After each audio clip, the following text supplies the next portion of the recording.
L'homme est une espèce exceptionnelle, unique, au sommet de l'évolution. Mais a-t-il seulement une idée de ce que représente sa place dans l'ensemble de l'arbre du vivant? L'homme s'est lui-même classé parmi les mammifères. Un mammifère comme le gorille, l'éléphant, la musaraigne ou même la chauve-souris et l'orque. Il y a plus de 5000 espèces de mammifères et 10 fois plus d'espèces de vertébrés qui comprennent aussi les oiseaux, les reptiles, les amphibiens et les poissons.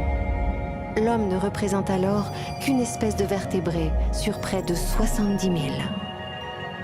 Une seule feuille dans un bien grand arbre.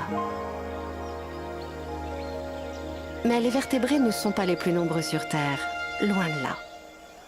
L'homme a déjà identifié 5 fois plus de plantes et 20 fois plus d'invertébrés. Rien que pour la famille des scarabées, on connaît plus de 300 000 espèces.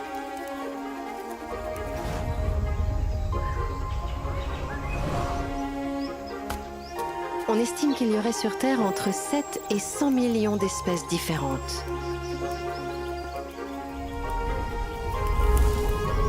Mais les espèces vivantes, ce ne sont pas seulement les animaux, les plantes et les champignons.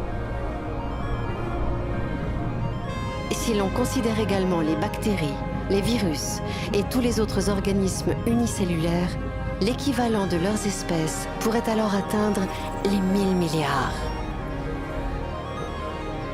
Une multiplication par des milliers du nombre d'arbres de vie. Si on prenait une espèce au hasard sur Terre, les chances de tomber sur l'être humain seraient bien minuscules.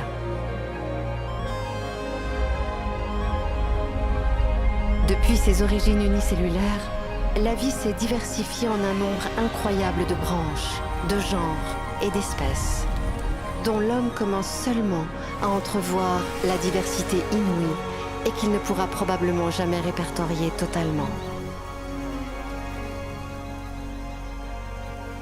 Et dans cette immense forêt se trouve une feuille qui se pense centrale, alors qu'en toute objectivité, elle est pour le moins insignifiante.